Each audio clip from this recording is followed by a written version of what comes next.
aadayu mahadsan yahay waryahaga maxamed xuseen oo warbixintaasi faahinayay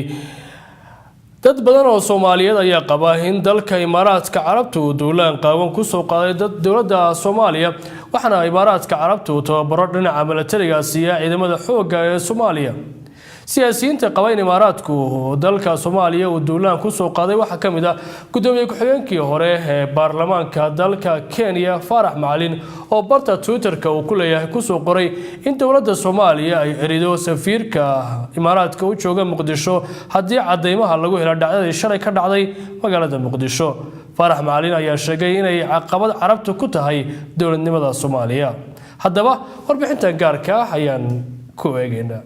Imaaraadka Carabta 30 sano ka hor waxa uu si dhow u rajayn jiray deeq gargaar ah oo ka soo gaadha Soomaaliya 27 sano kadib isaga ayaa ka mid noqday kuwa caawiya Soomaaliya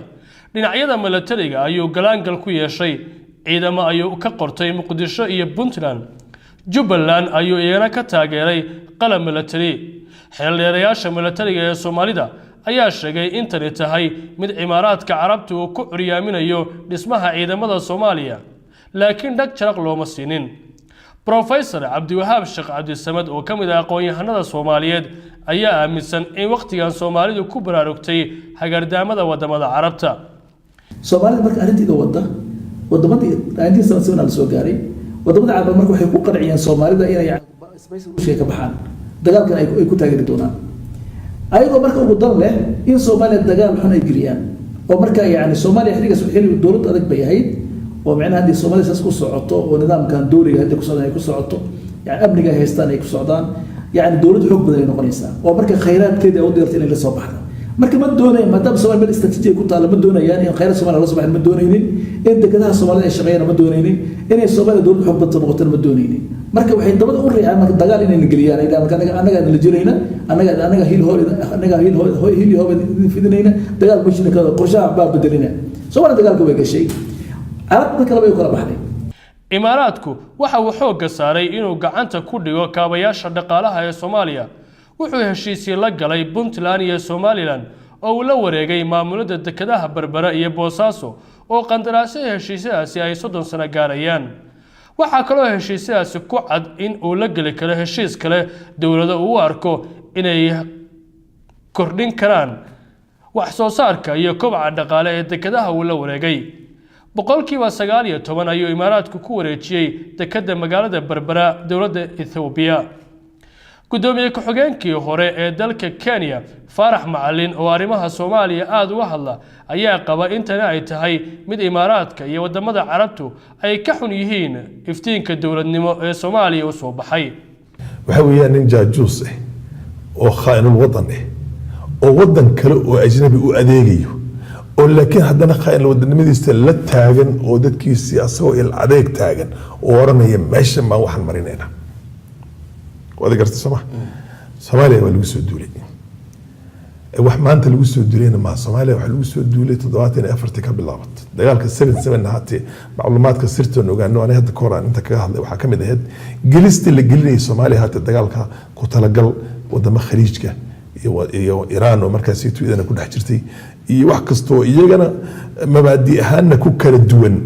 laakiin khatarta ay u arkaan Soomaaliya oo shidaalkeeda soo baxay oo dekedaheedii la kiciyay oo la dhisay oo nolosheedii la isku dubariday khatarta ay ka soo gelinayso iyaga noloshoodii ayay waxay ku heshiiyeen xukunkii ka taagnaa marka Ciraaq oo bacthista ah waa Arab nationalism bacthista oo maartay Saddam Hussein oo kamid ah khaliijkii oo boqortooyay oo Sacuudigii iyo Imaaraadkii wax la mid ka ahaa Iran oo marka Pahlaviga iyagana ay boqortooyay haysteen dadkaas oo dhan oo iyagana dhibaatooyin khaas u dhaxayso ayaa haddana waxay istuseen haday Soomaaliya shidaalkeeda la soo saaro anaga Persian Gulf khaliijul Faris مثل khaliijul Arab ninba soo yaqaan waxa weeyaan suuqana uu xirmaya markaas Soomaaliya la yiraahdo waa uu garab taagan yahay dagaalgal ruushka oo garab u ahaana laga saaray laba dhaxda marka Mareykankana dad bay ku lahaayeen lobby group iyo system bay ku lahaayeen Soomaalida intana waa laga soo saaray maxaa oil companies baa jiray bariga laba dhaxda la soo dhigay dagaalka markay gasheen laba dhinac looga baxay colaadii baa wali socotaa allaala waxaa nagu dhacaya oo dhan dowladahan afrikaankan oo maaragtay kuwan jiraanka waa iyagana waa iska maxay ahayd qawsaar lagu adeeganaya weeyaan in looda la raacsado geel la raacsado oo maaragtay markuu soo hoydo asagana ameel caane la siiyo oo wax weyn aan loo hayno camal weeyaan waa la dhaqaaleeyaa si waa loo yar dhaqaaleeyaa kuwan jiraanka laakiin dhabta colaadda Soomaaliyeed waxay ka socotaa khaliijka wayna la soo shacbixeen hadda oo hataa gabashadii iyo xigmadii ma jirto waa mid uu ninka mukhaabaraadka Sacuudiga ugu weyn uu yiri Ethiopia hal la wareegta Soomaaliya soo ka hadlay meel oo yahuudana la hadlayo يعني معناها هذا كنت سيسا وحي الصومالي يكون داشي او دم كنت كسنه مسلحين كسنه صور دافع تاريخ انا ضد به عرب بيننا هاي اسلام بين اسلام هاي واحد بين اسلام لا يقول هي نسوح بكجر ومارتي انه اسلام بان هاي صومالي بان هاي لكن wax un loo dagay oo amaraadka laakiin maadaama ay hadda ay anu ilaa 15 sano horteed ayaan ka hadli jiray inaan marnaba la aaminin wadamaha khaliijka وهذه فهمتي سوما لكن وحاب محل ما انت إني بناك للتاقيين ننك مامل قبلات كأه او السقو قبل قصة دي انتو كتاقا ودن كيسي ودن كالتاقا هاي يربارك انت الوحرو بحكا مدل صارو افر بريكد من تيرك اللي صاري يحق بيه بدون كون بوصة والتريزم وهذا كرتي سوما لكن شرعي صحراء واسقا ما سلقوا لي عنهي بس الوليدي محي هذه برابرت عناي لا عرضت سعودي جت اشتغل كنت إلهي سنين هذيك ما كان اشتغل هذا الحرة وحكى استلقى حرة لأن أنا كون حريصي إلى أن كعب سنين قلنا إيه هذا عنت أوجشه كذا لا heshiiska milatari ee berbera iyo la wareegitaanka dowladda Imaaraadka Carabta ee dekedaha Soomaaliya qaybtood ayaa Soomaali badan ay u arkaan gumaysi dadban iyo dowlad siyaasadeed oo Imaaraadku ku soo qaaday Soomaaliya waxayse wax walba cadaadeen oo soo shacbixeen faragelinta Imaaraadka ee Soomaaliya kadib khilaafkii khaliijka oo Imaaraadku si cad u muujiyay inuusan ka gabanaynin danihiisa Soomaaliya dhowr jeer ayuu Dubai shirar ugu yeeray madaxda maamul goboleedyada dalka kuwaasi oo kala hadlay danihiisa Soomaaliya safiirkiis Imaaraadka Carabta u fadhiya Soomaaliya ayaa dowladda Soomaaliya wasaaraddeeda amuuraha dibadda ay ugu yeedhay Muqdisho inuu yimaado isagoo ka dhaga adeegay taas ayaana waxa ay marada ka rogtay tuhmo la qabo Muqdisho waxa ciidamo uu tababaray Imaaraadka Carabtu oo ka tirsan ciidamada xoogga ay weerareen hoyga uu Muqdisho ka degan yahay Senator Cabdi Xasan Cawaale Qaybdiid dowladda Soomaaliya ayaa sheegtay inay ka xuntahay falkaasi walow baaritaano ay socdaan xildhibaano iyo madax ka tirsan maamul goboleedyada ayaa maalmahan iyana ku shirsanaa Dubai iyo siyaasiyiin xilal sare ka soo qabtay Soomaaliya ara ayaa laga muujiyay falkaasi iyo Imaaraadka Carabtu mu'aamarada uu ka wada Soomaaliya gudoomiye ku-xigeenkii hore ee baarlamaanka Kenya Faarax Macalin oo si weyn ugu fogaan arrimaha Soomaaliya أنا لقب موقف كيس إنه سعد وشجو أي شيء إن إماراتك يا عربت أي عريامين يان دقالها سوماليا هي الدولة ده أردن كايا سوماليا